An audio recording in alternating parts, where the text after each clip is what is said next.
Bom, então é parte 2 da aula sobre progressão continuada. A gente está ainda no slide 6 e é assim mesmo, porque a gente tem muita coisa para falar sobre cada um deles, são muitas informações e tem muita coisa para diferenciar. Por exemplo, essa parte de atividades que a gente está vendo agora, a gente precisa identificar a diferença entre eles, né? Porque quando vocês estiverem em sala de aula, vocês poderão pedir para que vocês façam essas provas aí para uma adaptação, para esse reforço, essa reclassificação, ou mesmo vocês identificarem algum aluno em sala que precisa desse avanço aí, então há esse reconhecimento de aproveitamento de disciplina, enfim, de conhecimento, tá bom? Nós falamos sobre adaptação, e aí então a gente conseguiu identificar que o que aconteceu com o filho da Adriana foi uma adaptação, né? Que por conta da legislação houve a necessidade de adaptá-lo à idade certa, à série certa com a idade correta, tá bom? E aí então por isso que ele acabou pulando aí um ciclo ou dois, tá? Quando a gente fala de recuperação, deixa eu ver onde eu tô, reforço, a gente já falou, né? Que é o que a gente falou lá em cima. A reclassificação, eu acho que a gente estava falando sobre ela, né? Reclassificação é quando pede esse adiantamento da série. Então, eu estou no 6º ano, mas eu acho que eu consigo ir para o 8º e fazer o 8º lindamente, tá bom? Isso é um processo, isso não é, eu vou fazer matrícula e acho que eu vou fazer matrícula no 8º, ao invés de no 7º. Não é assim que funciona, tá bom? É conversado com direção, coordenação, mandado isso para a direção de ensino, né, diretoria de ensino. Os pais procuram a diretoria de ensino, a supervisora, e aí, então, há um trâmite burocrático mesmo para tentar fazer essa reclassificação do aluno, tá bom? Quando a gente fala do avanço escolar, a gente está falando de um professor que identifica que um aluno, ele poderia estar numa outra série. Tá bom? Isso pode acontecer? Pode sim. De repente, todo mundo concorda de que aquele aluno ele é muito bom para estar naquela série. Acontece? Acontece. Poucas vezes? Não tão poucas assim. Pelo menos um aluno em cada escola que eu passei já precisou fazer esse avanço de estudo, tá bom? Quando a gente fala de reconhecimento escolar, a gente está falando de uma pessoa que cursou pelo menos 50% do que ela deveria ter estudado naquele ano letivo, e ela é tão boa, que ela não precisa estudar os outros 50%. Aí eu confesso a vocês de que esse eu nunca vi. Tá bom? Esse é o reconhecimento. Então, isso ocorre de pular a série, mas é para o final do ano, né? Pular a série? No caso, que nem essa prova que é feita para a criança vai avançar um ano. De reclassificação. Isso, no caso, assim, mais de final de ano, né? Não, bem pelo contrário. Bem no meio começo do ano, assim, tem como... no começo do ano. No começo do ano. Para aproveitar esse conhecimento desse aluno para o próximo, já pular para o próximo ano. Esse ano letivo, ele não estuda na série que ele foi matriculada, e aí, então, ele já vai para outra série. Na maioria das vezes pode acontecer até antes de iniciar as aulas, né, professora? Isso mesmo. Então, vamos supor, se ele vai para o 6º ano, ele pode vir para o 7º. Isso mesmo. Mas é que como é um processo, meninas, então demora um pouquinho. Então, é bem provável que essa criança, ela assista algumas aulas, e é muito engraçado o comportamento dessas crianças que os pais pedem essa reclassificação, porque eles acham que eles já vão para outra série. Então, assim, tipo, não vou nem estudar o que a professora está falando, nossa, nem é importante para mim.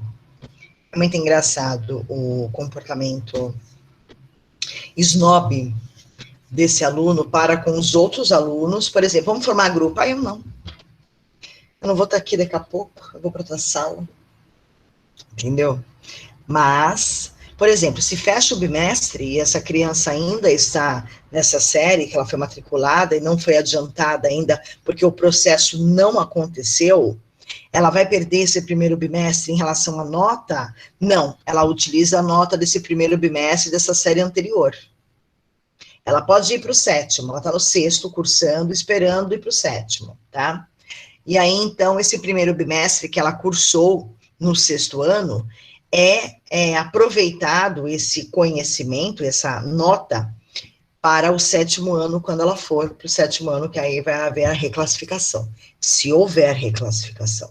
E se não tiver a disciplina? Oi?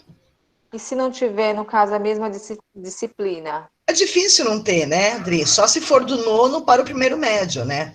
Mas, por exemplo, do 1º para o 2º médio são as mesmas disciplinas. Do 2º para o 3º são as mesmas disciplinas. Só vai mudar quando muda o ciclo. Por exemplo, Fundamental 1 para Fundamental 2, aí muda o ciclo. Fundamental 2 para o médio, mudou o ciclo. São disciplinas diferentes. Sim. É difícil isso acontecer. Ah, tá. Do 9º para o 1º. É mais fácil do 1º para o 2º. Ele não vai cursar o 1º, ele vai cursar o 2º. Vamos ver. Entendi. Não necessariamente a criança, ela deve passar. Porque não existe na legislação, assim, ela tem que ser reclassificada. Porque senão todo mundo vai pedir reclassificação, né, gente? Só parar para pensar, né? Ainda mais essas mães que acham... uma coisa muito fácil, né?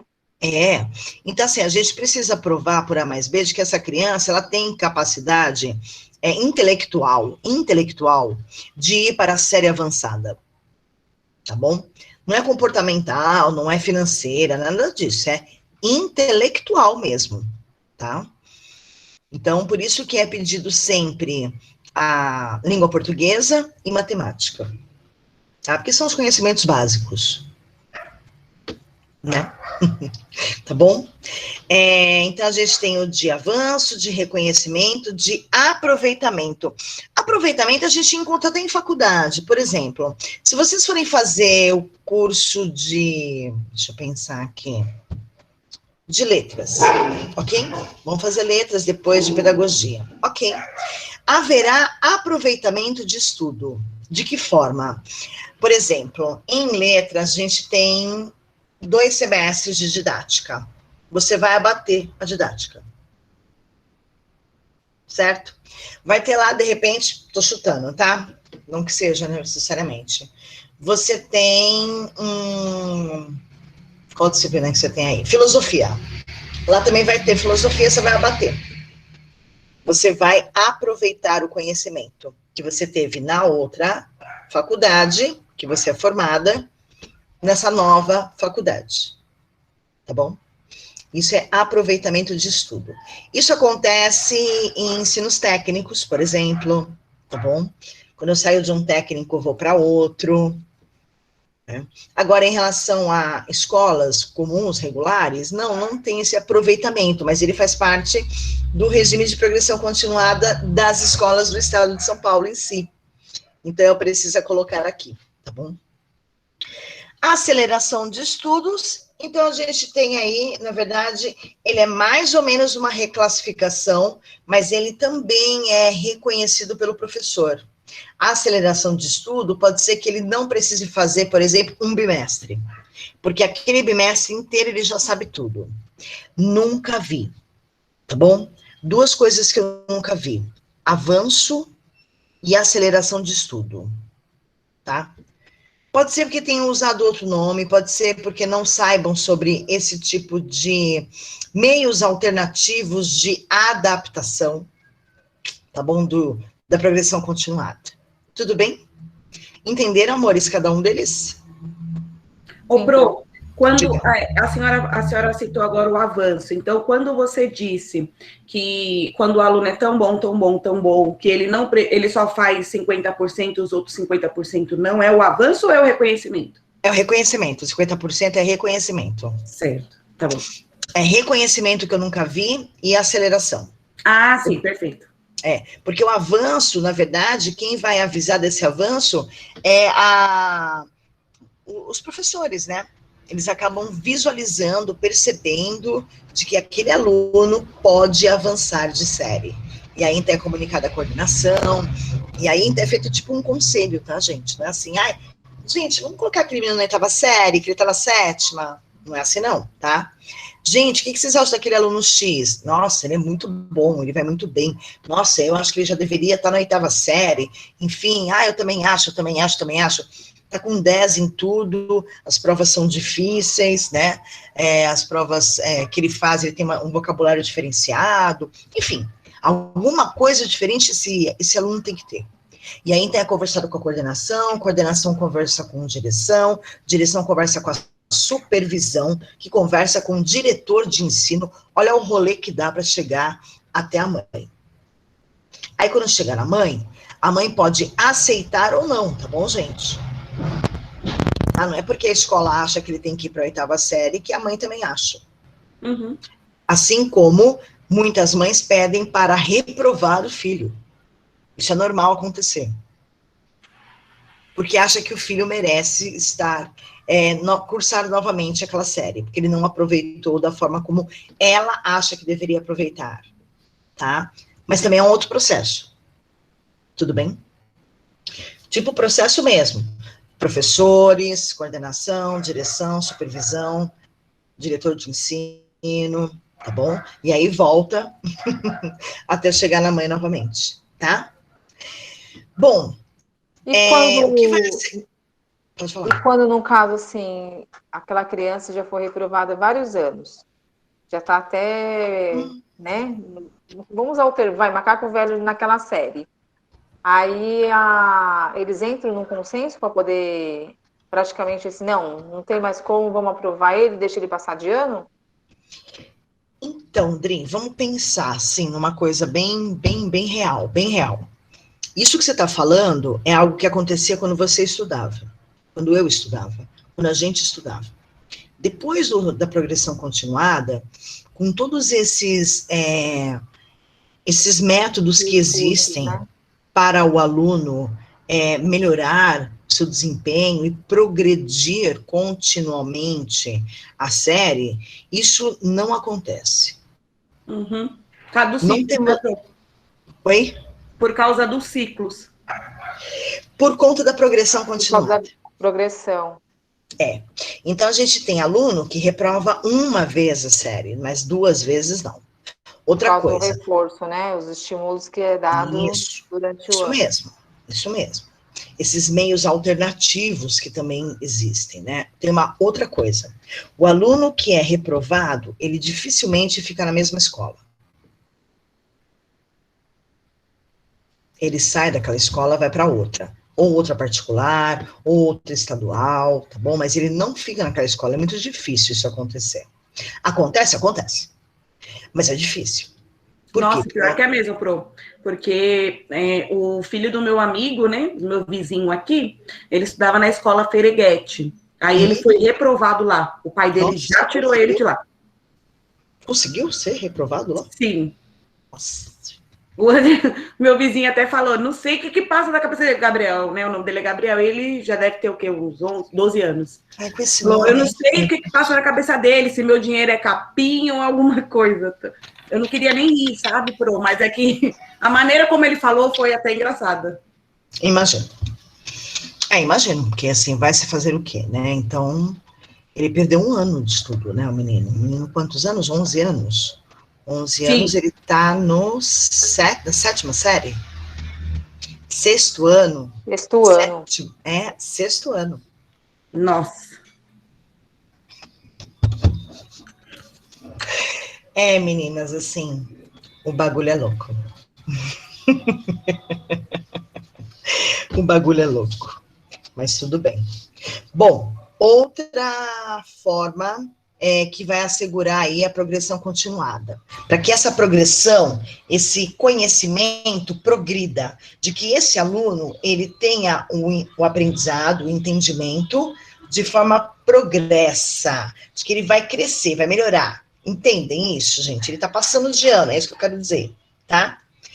Indicadores de desempenho. Os indicadores de desempenho, a gente precisa fazer todo bimestre. O que é isso? Na verdade, é a nota do aluno. Então, não sei se vocês já viram tarjetão. Já viram tarjetão? Não. Não. É engraçado esse nome, né? Tarjetão. Porque ele é realmente. Vocês já viram tarjeta, não viram já? Ah, sim. Tarjeta já? Aquela pequenininha. O tarjetão é uma tarjeta larga. Por que ela é larga? Porque ela tem ali os 4 bimestres.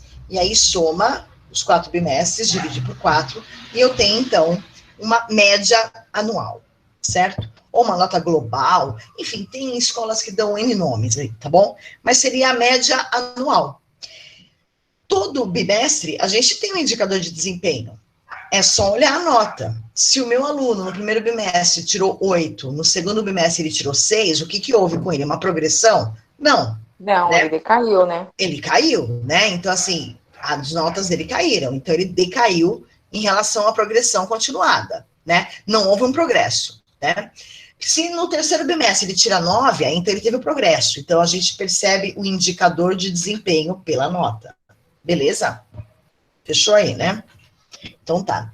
Tem que haver o indicador de desempenho, desculpa, tem que haver, tem que ter, para garantir a progressão continuada. Se esse regime, essa forma de avaliar o aluno está sendo mantida, tá bom? Vamos lá. O regime de progressão continuada deve prever mecanismos que assegurem. Vamos lá. Além de tudo aquilo que a gente viu de reforço, de avanço, de reconhecimento, de reclassificação, de reforço escolar paralelo, de avaliações internas e externas, a gente tem também uma outra forma de assegurar essa progressão do aluno. Controle de frequência deles. Nossa, frequência, meus alunos, bom? Da mesma forma que aqui vocês só podem ter 25% de falta, os alunos também, 25% anual. O de vocês é semestral, o dele é anual, tá bom? Então, se ele, por exemplo, faltar um bimestre inteiro, já era, perdeu o Playboy, tá? Não em seguida, né? Tem que contar, assim, um bimestre, dão 2 meses, seriam 60 faltas. Como todos os dias eles têm aula, né? Então, são 60 faltas nas disciplinas. Vamos lembrar que existem dobradinhas. Tá bom? Outra forma de assegurar a progressão continuada. Contínua melhoria do ensino. Se eu consigo fazer uma avaliação interna e externa, e essa externa principalmente avalia o que há de melhor no ensino, então é uma forma da gente também controlar isso, ou melhorar, aperfeiçoar de alguma forma. Outra coisa, a gente sempre acha que dentro das nossas avaliações existe forma de nos avaliarmos. Quando vocês estiverem em sala de aula, estiverem com a turma de vocês, que eu espero que seja no ano seguinte da formatura, em janeiro, é que vocês tenham a sala de vocês vão ter o diário, e vocês são responsáveis em ensinar aquele conteúdo que vai cair no seu colo para aquelas alunas, para aqueles alunos, tá bom? E aí, então, você vai precisar fazer essa progressão continuada, ela vai estar acontecendo. Então, toda semana você vai dar uma atividade para essas crianças fazerem, vai lá marcar, que nem a gente faz aqui, só que não com crianças, com vocês adultos. A gente faz com as crianças, então, toda semana tem que ter essa tabelinha e tal, enfim. E aí, então, vai chegar a hora da prova. Então, se eu dou durante 10 semanas uma avaliação cumulativa e contínua, né? Quando eu terminar essas 10 semanas, eu vou dar uma avaliação sobre as 10 semanas. Porque até então eu dou atividade sobre cada uma das semanas, certo? Quando terminar as 10 semanas, eu dou uma avaliação sobre as 10 semanas. Se esse aluno não vai bem... Ou seja, juntando tudo, né? Isso mesmo, isso mesmo. Se esse aluno não vai bem, quem é que acha que está sendo... ensinando de forma errada, é sempre o professor, tá? Tem uma outra coisa que muito aluno gosta de falar. Se mais de 50% da turma não vai bem, é problema com o professor, né? E a gente se culpa muito, porque a gente está sempre se avaliando. nós professores, estamos sempre nos avaliando. E eu digo a vocês que esses 20 anos de magistério, eu digo para vocês de que nós somos muito cruéis conosco mesmo. Porque a gente sempre quer melhorar. A gente sempre quer aperfeiçoar. E eu acho ótimo isso. Mas tudo tem limite, meus amores. Tá bom? Assim, não vai adiantar você se matar com uma ou dois alunos que têm déficit de atenção, de que esse aluno tem alguma disfunção intelectual, porque não vai depender de você, né? Só de você. Depende de uma série de outros fatores, né? Quando a gente lida com crianças que têm alguma inclusão, né, que tem algum CID, não depende só de nós, professores, tá bom?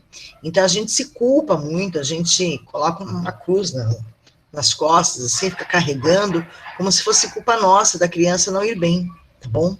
E isso acontece, assim, o tempo todo, conosco professores, tá bom? Melhorar o ensino, sempre. Aperfeiçoar, sempre. Melhorar vocabulário, melhorar slide, melhorar a forma como lidar com os alunos, melhorar a nossa visão de empatia, melhorar a nossa paciência, a nossa organização, sempre. Sempre, sempre, sempre, sempre, sempre. Tá bom? Tudo bem?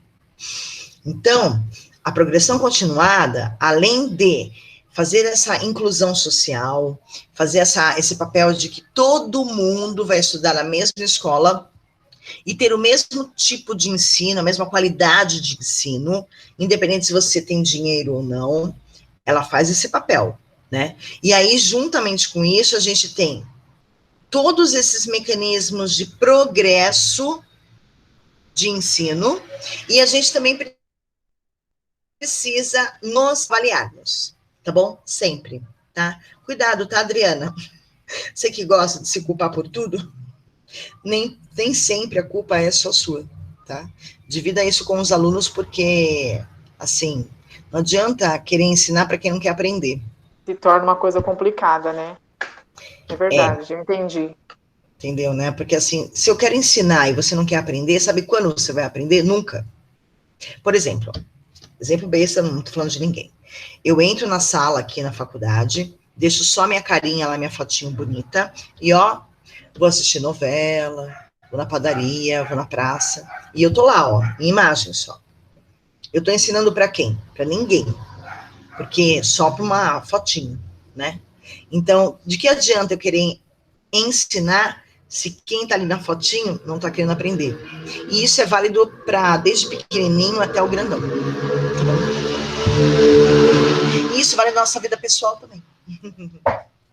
Bom, esse regime de progressão, ele tem que ter mecanismos para assegurar a forma de implantação, implementação e a avaliação desse projeto, tá bom? De que forma que eu vou implantar? De que forma que eu vou colocar em prática a progressão continuada na minha escola? Vamos lá, o que vai diferenciar de uma escola para outra? Quantidade de avaliações e trabalhos. Por exemplo, língua portuguesa sofre. Por quê? Porque a língua portuguesa ela é dividida, subdividida, né? Então, a gente tem a gramática, a produção de texto, a literatura, certo? Então, eu tenho 3 frentes que a gente chama dentro da língua portuguesa. A gente pode ter até 4, que é a de linguística, tá? Mas eu não vou colocar linguística porque ninguém coloca. Colocamos apenas 3 frentes dentro da língua portuguesa, tá bom? Então, a professora de português, ela dá aula de gramática, de produção de textos, de literatura, tá? Ela vai ter pelo menos 3 provas. Uma sobre gramática, produção e literatura. Tá bem? Só que eu preciso sempre avaliar o meu aluno, não é isso? É uma avaliação contínua e cumulativa, certo? Então, eu dou trabalho dessas 10 semanas aí de gramática, produção de texto e de literatura, certo? Pensa quantas atividades tem a coitada da professora de português para corrigir. Ou seja, escolhe um para dar avaliação comum e as outras 2 para dar trabalhos. Então, não, precisa de prova das 3. Ah, tá. Então não importa se você deu trabalho, você tem que dar trabalho tanto para as 3 e dar prova para os 3. Exatamente. Então, o que vai acontecer? Normalmente, o professor de português, que tem 3 frentes, ele dá uma prova e um trabalho, uma prova e um trabalho, uma prova e um trabalho. Porque senão ele não vai conseguir corrigir tudo. Entendeu? Às vezes, dependendo da escola, se é particular, normalmente, é dividido em professores diferentes, diários diferentes. Mas depois soma tudo, ou não. Depende também da implantação desse regime continuado aí, dessa progressão. Tá bom? Então, tem escolas que o professor de redação é professor de redação, produção de texto, e ele dá toda semana a redação, ele tem tempo para corrigir isso, ele consegue fazer essa avaliação contínua e cumulativa. Ótimo, lindo, que maravilha. Quem dera se desse tempo para isso. Tá? Agora, a professora de gramática, ela não consegue fazer isso. Então, ela precisa de um trabalho que vale, 2 trabalhos que valem de 0 a 5 e mais uma prova. Beleza? Beleza. A de literatura tem a prova do livro é obrigatório. Prova do livro, a prova sobre literatura em si, certo? Então, ela tem já 2 instrumentos de avaliação.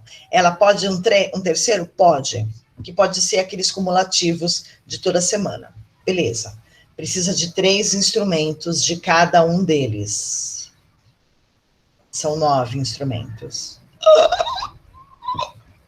Ok? Entenderam? Agora, tem escola que fala assim, ó, língua portuguesa tá tudo junto e misturado. Beleza? Se vira aí nos 30. Então, o próprio professor, ele acaba dividindo as aulas dele para aquela turma. Ó, de segunda-feira a gente fala de gramática, que a gente tem 2 aulas seguidas. Na terça-feira a gente vai falar sobre produção de texto. E aí, na quarta e na quinta é literatura. Na sexta-feira a gente volta a falar de produção de texto, beleza? Porque dá tempo de vocês produzirem o texto na quarta e na quinta para entregar na sexta. Pode ser? Pode, maravilha, se for assim. Se for um ensino apostilado, né, professora, acontece dessa maneira.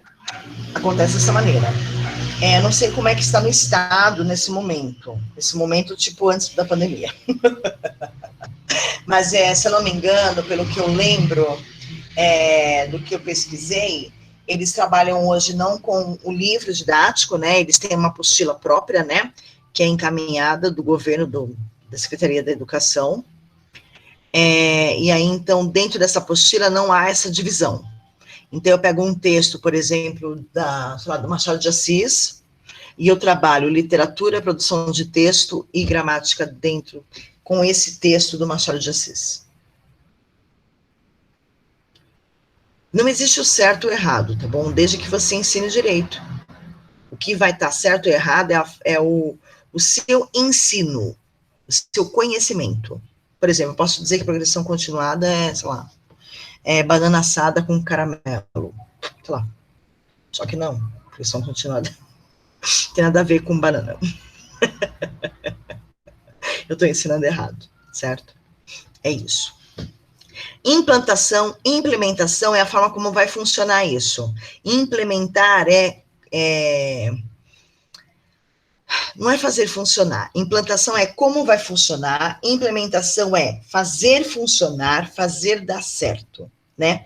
E depois, no fim, avaliar esse projeto, tudo que eu fiz. Então, no final do ano, ou, às vezes, nem isso.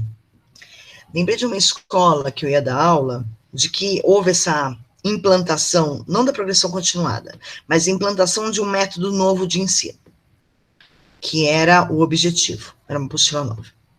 E aí a implementação era o seguinte, os alunos tinham que fazer uma leitura prévia em casa daquele capítulo 5. E quando chegava em sala de aula, ele tinha apenas que tirar a dúvida com o professor sobre o capítulo 5, tá bom? Isso é muito interessante, numa pós-graduação, numa graduação, dependendo do tipo de aluno. Mas para o 6º ano, o 7º, o 8º, o 9º, o 1º ano, isso não dá certo dependendo do tipo de aluno. Vamos pensar. Quem mora na cidade de Tiradentes? Fabi. Fabi, como Eu você não. acha? Eu A moro. parte, Pro. Quem é? Eu, a Cássia. Ah, Cassinha, eu sabia que uma de vocês morava. Onde você mora, Fá? Eu moro aqui na Vila Ré, do lado da faculdade. Você sempre morou aí? Sim, sempre morei aqui. Confundi de aluno, é verdade. Eu me confundi com a Cláudia que saiu, que era deveria estar no terceiro semestre. Tá? Ela morava na cidade de Tiradentes. Cassinha, como você acha que devem ser os alunos aí? Estudiosos ou não estudiosos? Não estudiosos. Ok, não estudiosos, muito bem.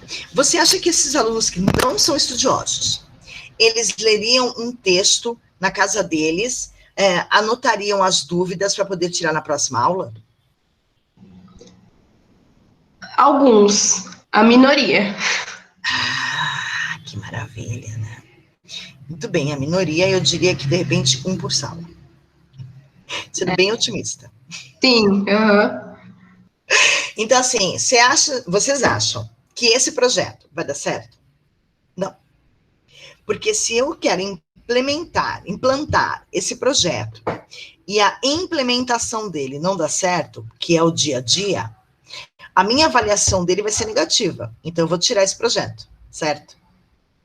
Então, eu implemento, que eu posso colocar mais coisas, eu posso tirar, eu vou visualizar o que está acontecendo no dia a dia, para depois fazer essa avaliação desse projeto, tá bom? A progressão continuada, ela é feita desde quando existe, em 98, é feita essa avaliação desse projeto, dessa implantação desse regime, desde 98. Então, vocês terminaram o ensino médio, que ano? Vocês lembram se foi depois de 98, antes de 98? Eu terminei em 2006. 2006, ai, que bonitinha. É novinha, 2006, ela terminou. Quem mais? Eu acho que foi em 2016. Oh, que cuti-cuti, é um bebê, meu Deus do céu. Bebê Não, só a que senhora é. já estava até cansada de dar aula. Não, cansada eu tô hoje. Mentira. Nossa, Pro, eu Já acho que fazia eu 15, né? acho que 93, mais ou menos. É velha. Ó, em 98, 99, eu iniciei. Minha primeira turma foi em 99, que eu peguei para dar aula. E era uma implantação do sistema. E a gente ficou muito confuso. E a gente queria abafar sobre esse regime de progressão continuada, porque a gente estava com muito medo de não dar certo. E de muito medo de banalizar o ensino, sabe? Eu lembro que, assim, fizemos uma greve que durou 3 meses. Longos 3 meses. E aí, então, a gente foi muito contra a Mário Covas, né? Muita gente da área da educação foi contra a Mário Covas. Muita gente. Tiveram, assim, um processo muito grande em frente ao Congresso, de agressão mesmo, de jogar carteira, de professor jogar tomate, assim, uma agressão mesmo, né? Durante muito tempo, assim, saiu no jornal, todo dia falava sobre isso. Não sei se vocês lembram disso. Foi uma coisa bem, assim, uma aberração mesmo. Porque antes de implementar, a gente já tinha feito uma avaliação, porque a gente já sabia como estava o ensino. Eu era nova, eu estava só ouvindo. Mas, depois de alguns anos, eu percebi que essa progressão continuada, ela teve uma resposta.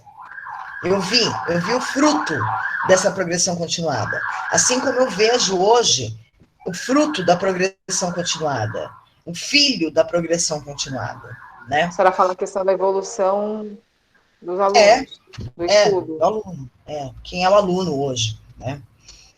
Será que esse aluno hoje, ele é melhor do que antes de 98?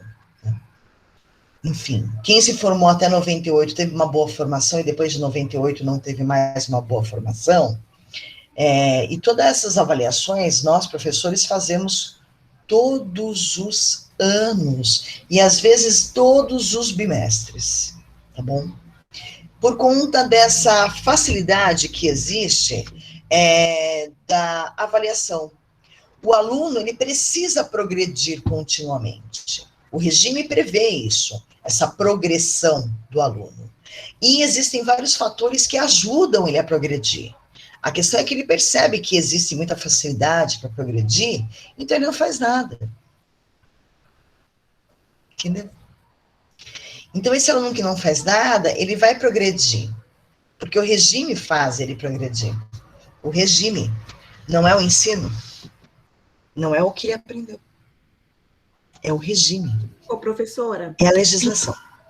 Então, essa implementação, pelo que a senhora está informando, ela tem a ver, então, vamos supor, referente à escola, onde que ela está localizada, qual os estudantes que frequentam a escola?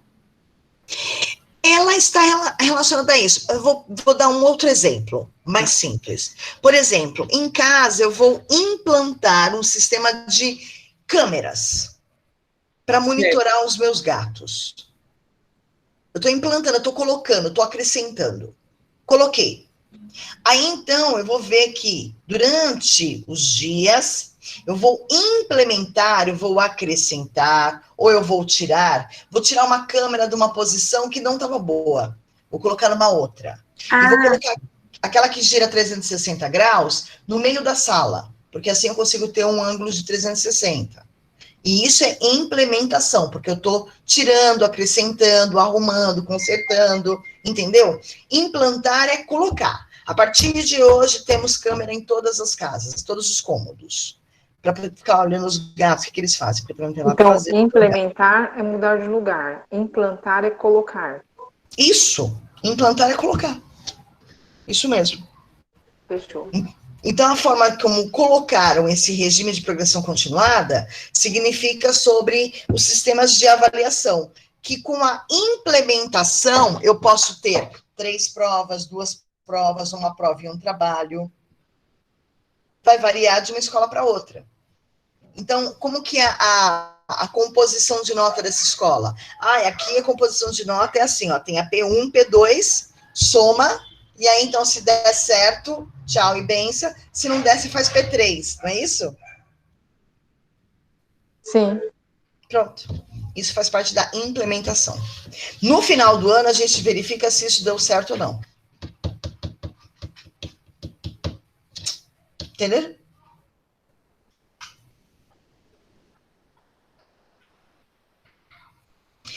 Eu não vou cobrar de vocês na prova, mas o que é um que é outro, né? Mas eu preciso que vocês saibam o sinônimo, o significado da prova. Eu já li seus pensamentos. Até mesmo para, se caso surgir qualquer tipo de exemplo, né, professora? A gente saber falar sobre o assunto. Vamos implantar um projeto nessa escola. Ok, vamos lá, bora lá, vamos fazer aí o projeto do Islã, por exemplo, né? Do debate, da disputa poética que existe, que é bem legal.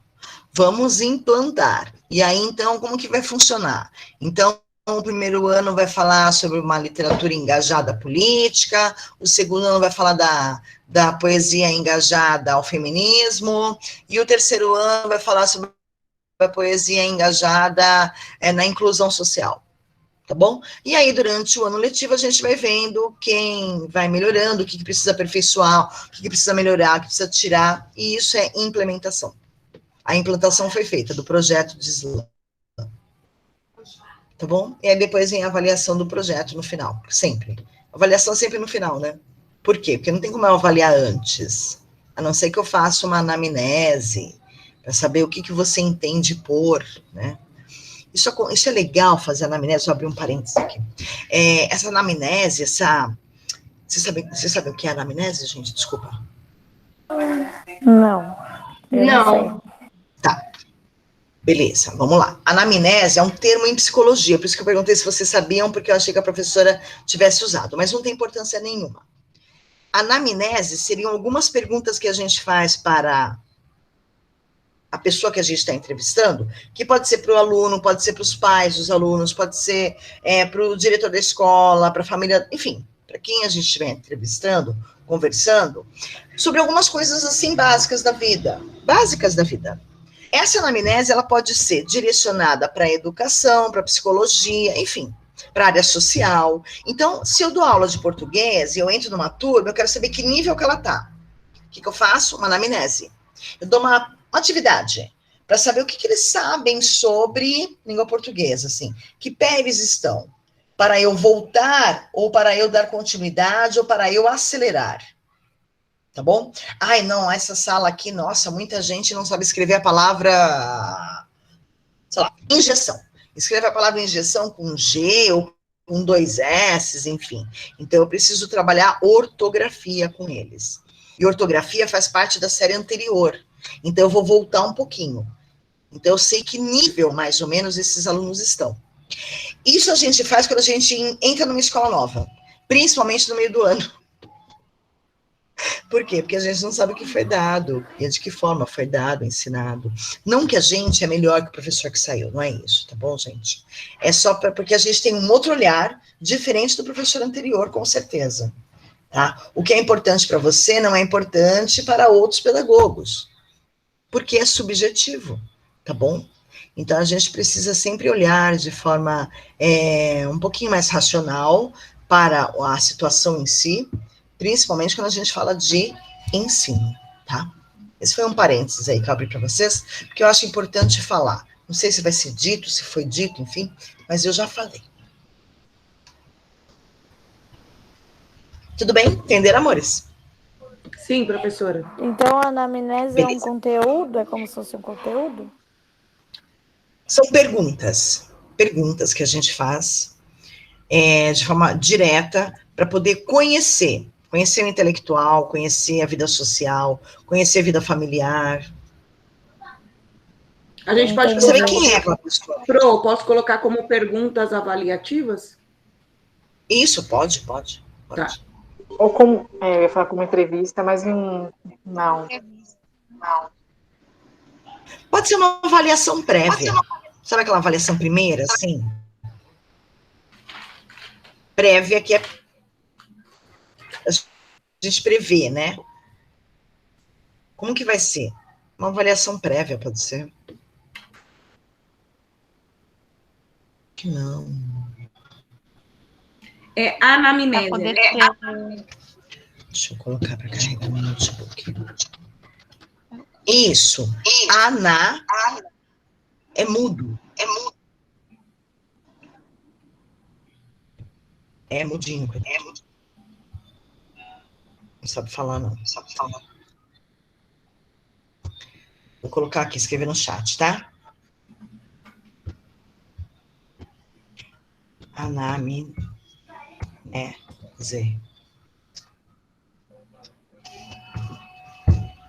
Foi? Foi aí, meninas? Ah. Foi. Acharam aí? Foi, Nésio. Tá vendo? O M é mudo, tá bom?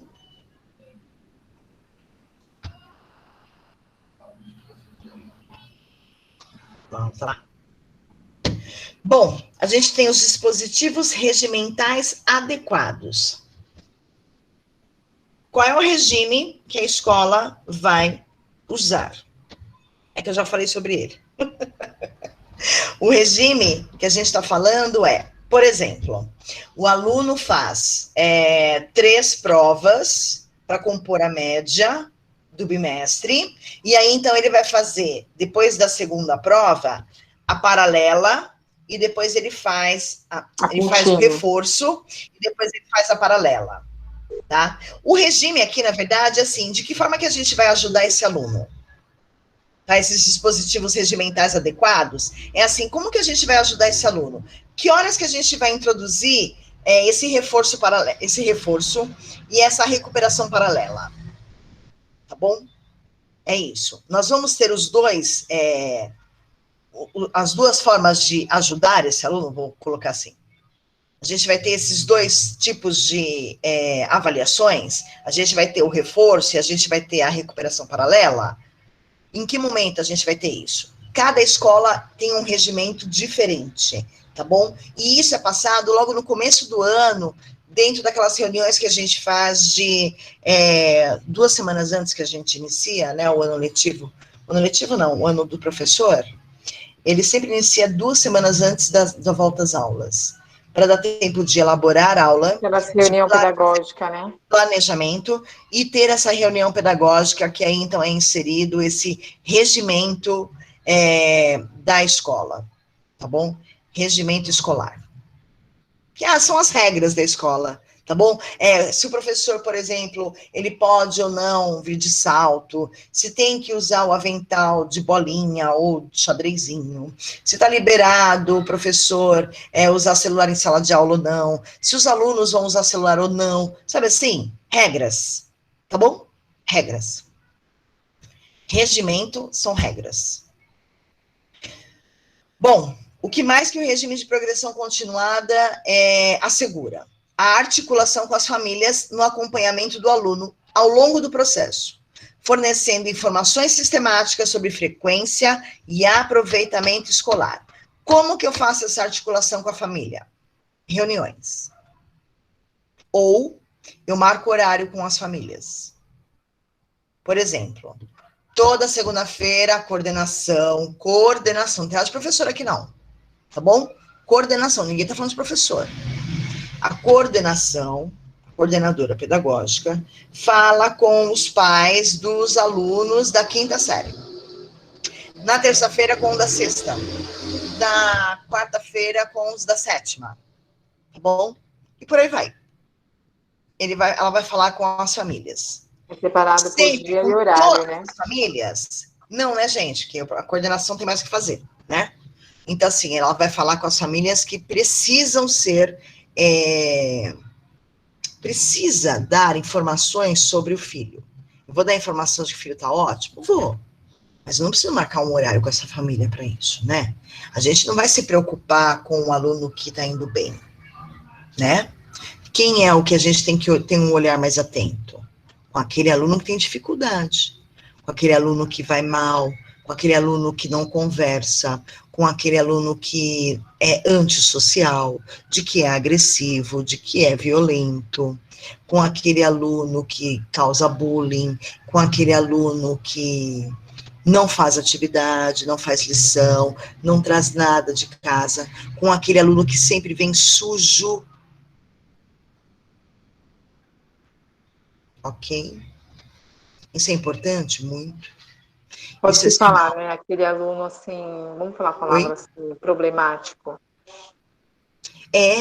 Não é assim, o aluno que dá problema em sala de aula. Não, porque assim, aluno que dá problema em sala de aula, que tipo de problema você está se referindo?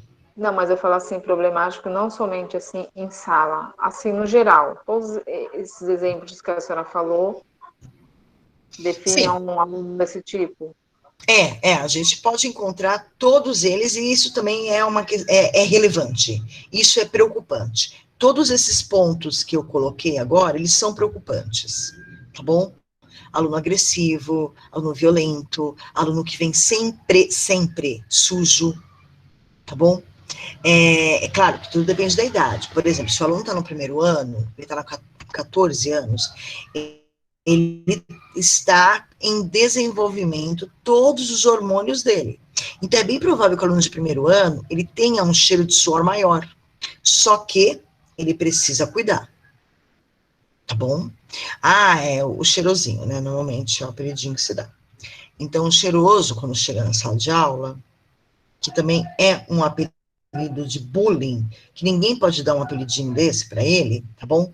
Essa criança, quando chega em sala de aula, normalmente ela é satirizada, né?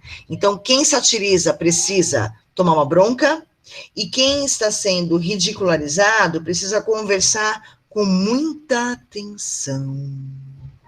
Por isso que fala as a articulação com as famílias, né, professora? Por causa que quando se trata de um aluno que é vamos supor, da primeira ou segunda série, na verdade a gente já tem que procurar os pais, porque não adianta o aluno, né, por si só não... Meu amor. Vamos pensar, por exemplo, eu lembro da palestra da Juliana, que ela trouxe um exemplo seguinte, que tinha uma aluna na escola que ela trabalhou como assistente social, de que ela vinha sempre suja, sempre suja. Aí chamou a mãe para conversar. Por que sua filha está sempre suja, né? Serviço social cai matando, não tem como, né? Porque não tem chuveiro na casa dela. Ela toma banho com a água da chuva. Ela toma banho quando se tem água.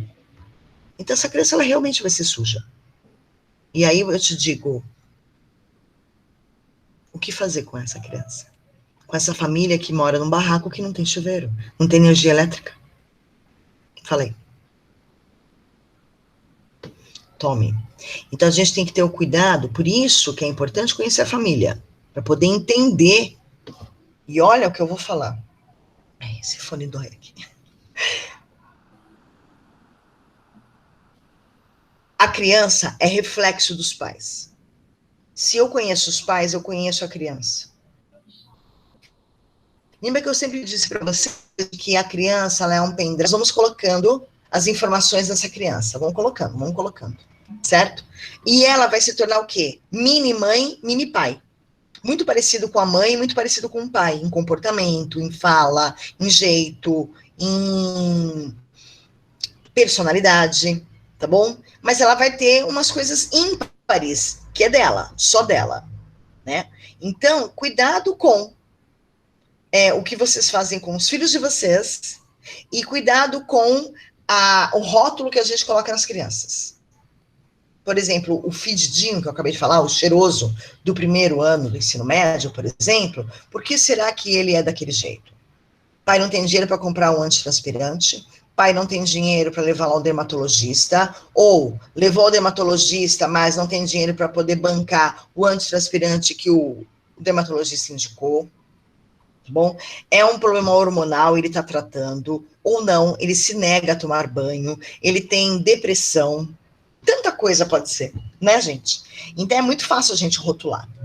E nós, professores, às vezes, por não decorarmos nome de aluno, por exemplo, acabamos internamente colocando apelidos para poder lembrar quem é a pessoa. Só que também cuidado com esses apelidos, porque a gente também faz um julgamento muito negativo das crianças, tá bom?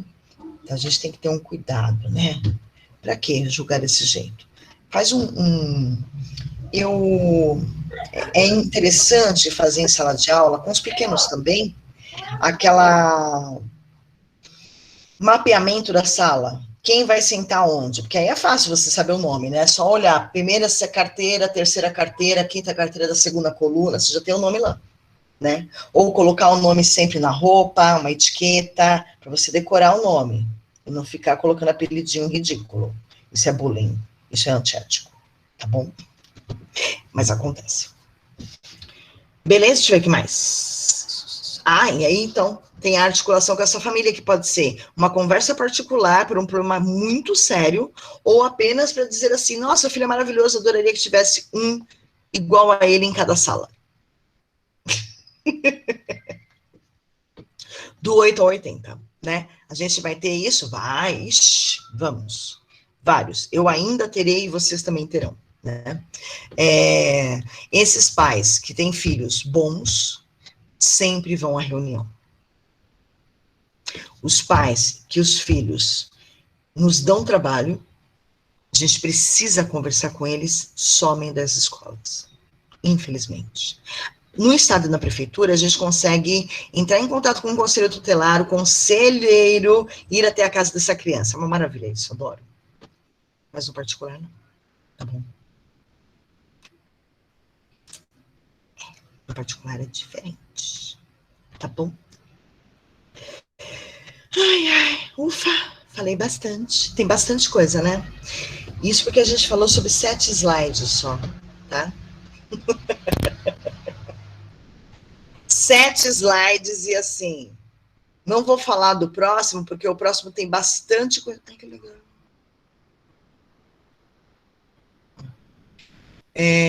Porque o próximo slide tem bastante coisa para a gente ver.